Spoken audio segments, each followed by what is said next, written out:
When you think of a city, a bustling metropolis filled with big businesses, beautiful landmarks, and massive skyscrapers probably comes to mind. There are some cities, however, that's been left almost completely abandoned. Eerie and desolate, a sign of a time long past. Here are the top 15 largest abandoned cities on Earth. Number 15. Krakow, Italy. As far as abandoned places go, few are as scenic as Krakow, Italy. Located in the southern Italian province of Basilicata, it was founded all the way back in 540 AD and has a striking appearance due to it having been built on a 400-meter tall cliff.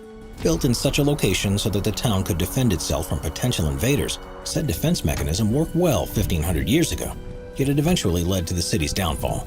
This is because Krakow eventually became extremely vulnerable to natural disasters, and various landslides led to large amounts of damage being dealt to it. These landslides ultimately became so severe that in 1963 the Italian government forced out all of Krakow's residents, having them instead relocate to the nearby town of Krakow-Peschiera. Since then, it has become a popular tourist attraction and film location, with movies as iconic as The Passion of Christ and Christ Stopped at Eboli having been filmed there. Number 14. Thamestown, China. Generally speaking, copies are usually far worse than the originals, and Thamestown in China is a prime example of this. Built in order to house overflow people from Shanghai, it was built to model Victorian-era London, as it features cobbled streets, Victorian terraces, corner shops, and red telephone boxes. Yet despite its charming appearance, it hasn't been very palatable to Shanghai's residents, as despite being designed to hold 10,000 people, it currently remains mostly empty.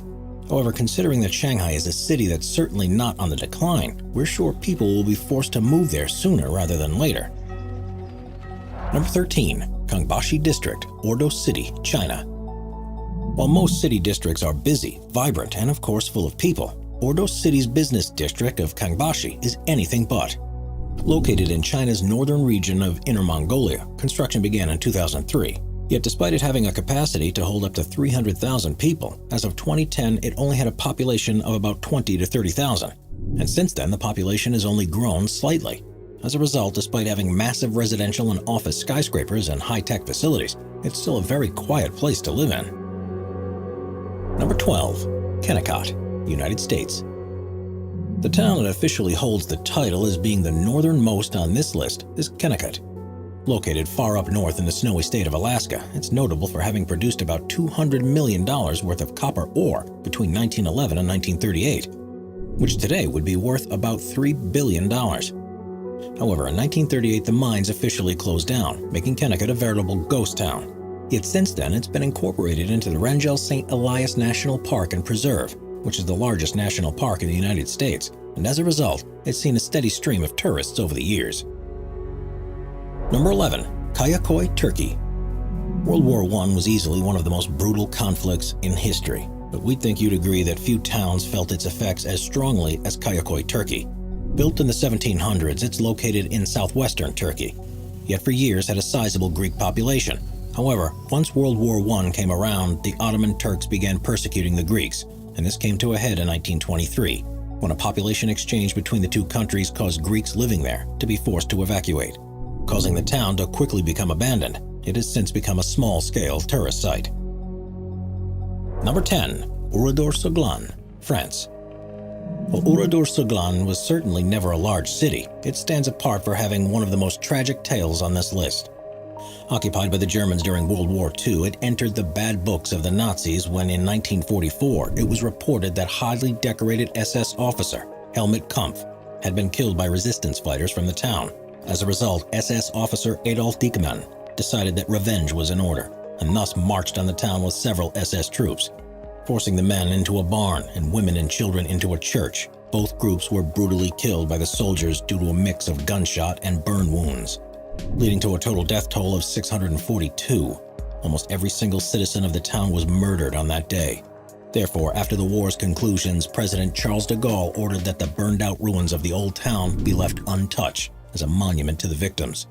As a result, with the exception of a museum, the site remains both untouched and uninhabited to this day. Number 9. Ashgabat, Turkmenistan. While technically not an abandoned city, a trip through this massive metropolis will make you soon realize that it's on the emptier side.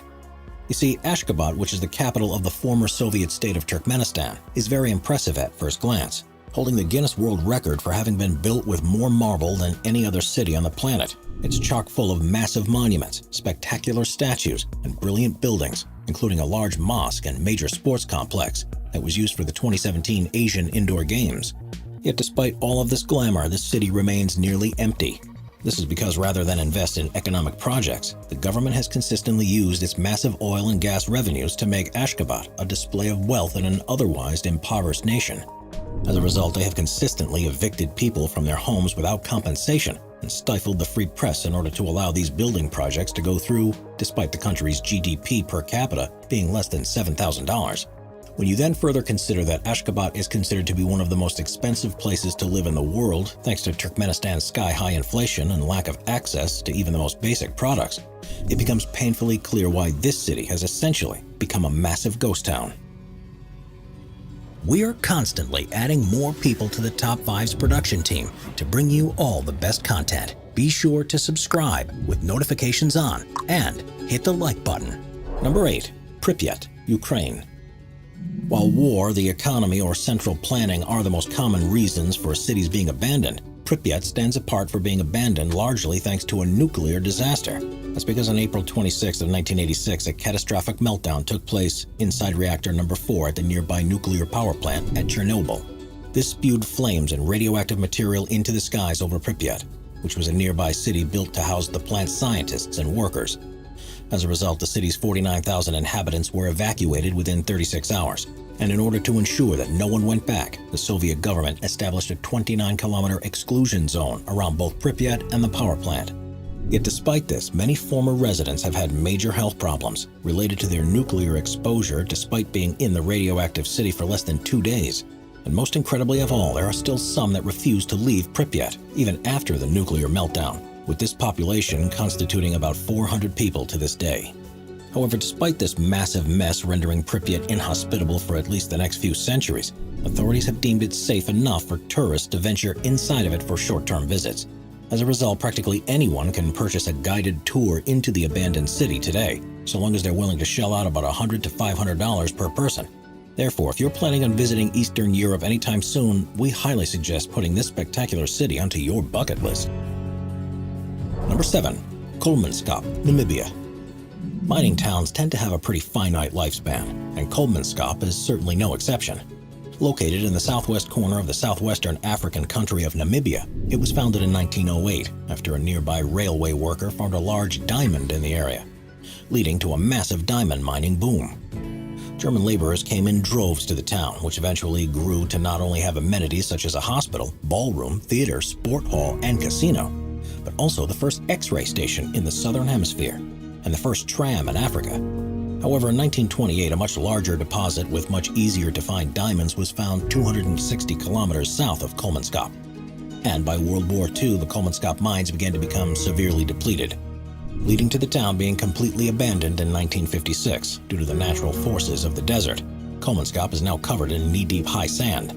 Yet best of all, it can still be visited to this day, however, because it's located within a restricted area of the Namib Desert known as the Sperrgebiet. Visitors must obtain a permit before venturing inside. Number 6. North Brother Island, United States. Although technically not a town, this abandoned location certainly has much more unsettling history than many of the other places on this list. That's because this island, which is located on New York's East River, is infamous for being the location of a hospital for people with highly contagious diseases. Known as Riverside Hospital, it opened in 1885, and it mainly housed people with diseases such as typhoid, tuberculosis, and smallpox, with Typhoid Mary Mallon being its most famous patient. Then, after being briefly closed throughout World War II, it was used to house wartime veterans, and in the 1950s it was then repurposed as a treatment center for adolescent drug addicts. However, in 1963 the hospital closed its doors for good, and ever since the island has been abandoned and off-limits to visitors. Nowadays, it's instead being used as a wildlife sanctuary. However, there is research and area planning currently being put in place to perhaps reopen the island to the public in the near future. Number 5. Famagusta, Cyprus. If you were to turn back the clock to the Middle Ages, you'd see a Famagusta that is far different than the version of it that's present today. That's because during this time period, it was the island's most important port city, as it was a gateway to trade with the extremely rich ports of the Levant. However, since then Cyprus has experienced a lot of turmoil, and in response to a failed Greek coup in 1974, Turkish troops invaded the city that same year. In particular, they annexed the Varosha district of the city, which not only led to the expulsion of all the Greek Cypriots inhabiting it, but the sectioning off of the city with barbed wire and widespread looting by the Turks. Thankfully, since then, the situation has largely de-escalated, and today Cyprus is in a state of uneasy peace between both Greek and Turkish factions on the island. However, in spite of this, the de facto Turkish government of northern Cyprus has forbidden the old Greek Cypriots to re-enter, not only disallowing them from living in their homes, but even forbidding them to reclaim their valuables. The reason for this are extremely complicated, although factors such as security and the commercial importance of the city have all been cited. Yet until a completely unified Cyprus becomes a reality, this will likely remain the status quo. However, in 2017, northern Cyprus made a surprising move when they opened Varosha's world-class beaches to Turkish Cypriots and Turkish citizens. And in 2019, they took this one step further by announcing that Varosha's formerly world-class hotels would be reopening by the end of 2020. However, with many of the specifics still unclear, only time will tell who will be allowed to enter. Number 4. Plymouth, Montserrat. If you've never heard of the island territory of Montserrat before, we wouldn't blame you.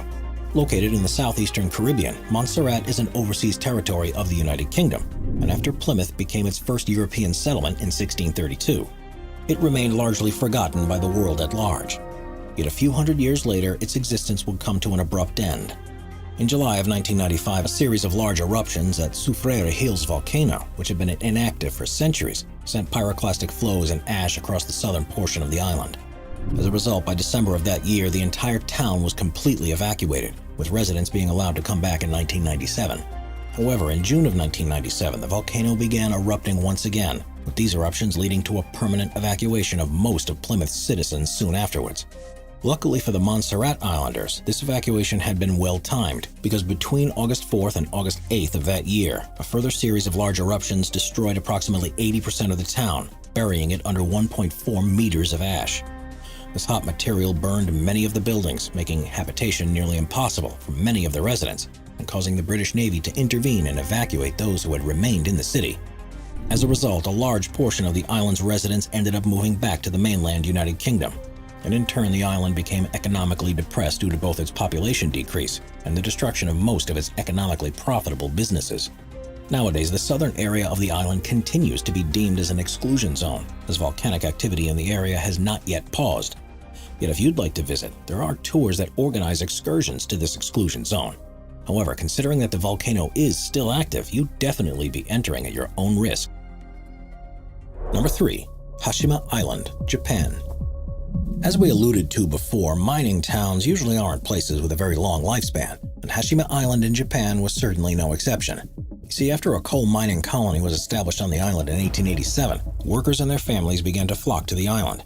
Yet after only a very short period of time, the entire colony was bought out by Mitsubishi, and it would soon become an extremely profitable venture, with this being made even more apparent after Korean and Chinese prisoners of war were forced to work in these mines throughout World War II. Yet even after the war, Hashima Island still continued to grow, and at its height in the 1950s, it housed 5,200 residents in a space of less than a square kilometer, making it one of the most densely packed places on Earth. Yet in 1974, Mitsubishi closed down their mine, leading to the island being abandoned almost immediately. As a result, the island remains in a ruined state, as its concrete apartments, schools, barbershops, and swimming pools all sit empty. Yet despite this abandonment, Hashima Island has been able to stir up more than its fair share of controversy. The first such controversy came in 2009, when Japan nominated the island to be a UNESCO World Heritage Site, due to it being an important factor in spurring the Meiji Industrial Revolution in Japan. However, South and North Korea both opposed this addition, as they felt that the island's legacy as a prisoner of war camp made it unworthy of a UNESCO title. Yet, to both their benefit, South Korea and Japan did eventually reach a compromise where Japan agreed to acknowledge the island's dark past to tourists, leading to South Korea withdrawing its opposition. As a result, in 2015, it was officially named as a UNESCO World Heritage Site. Best of all, if you'd like to visit Hashima Island, you can certainly do so. That's because the Japanese government opened the island to visitors in 2009, and as a result, it can now be seen for a price that's equivalent to about $35 to $50 US. Therefore, if you'd like to visit one of the most unique islands in the Japanese archipelago, then Hashima Island is your dream destination. Number 2. Bodie, California. If you're the type that enjoys an old spaghetti western, then chances are that you've heard of Bodie, California.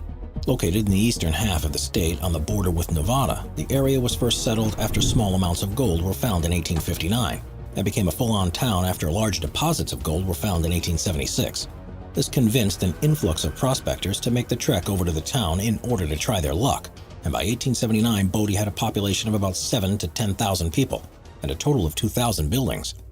However, this influx also began to give it a reputation for being a quote-unquote sea of sin, and the town became infamous for its various shootouts, gambling rings, and brothels.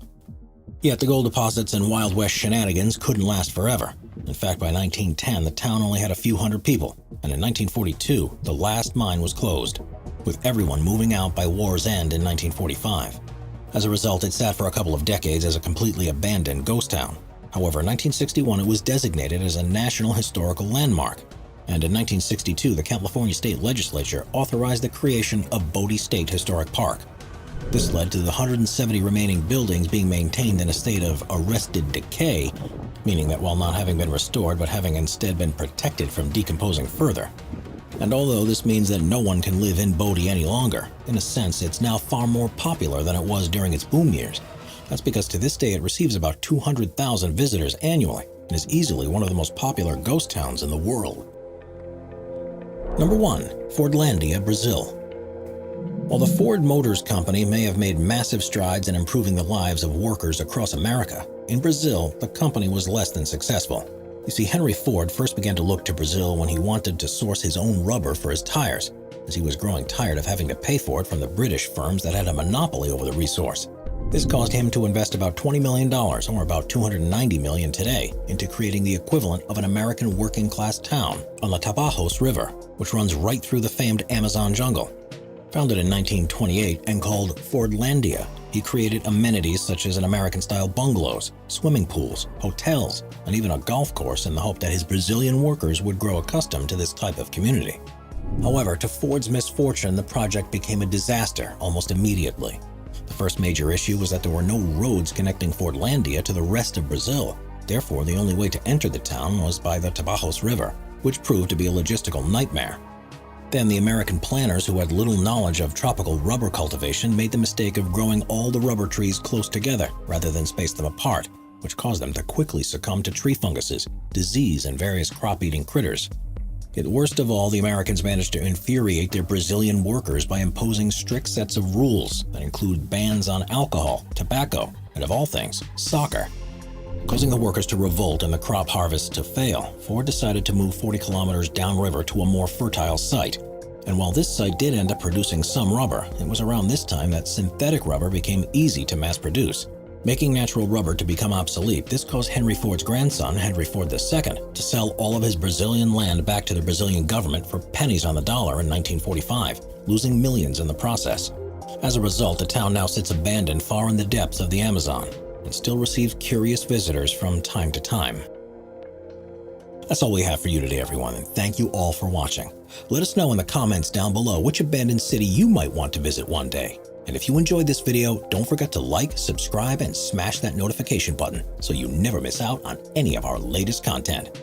Until next time.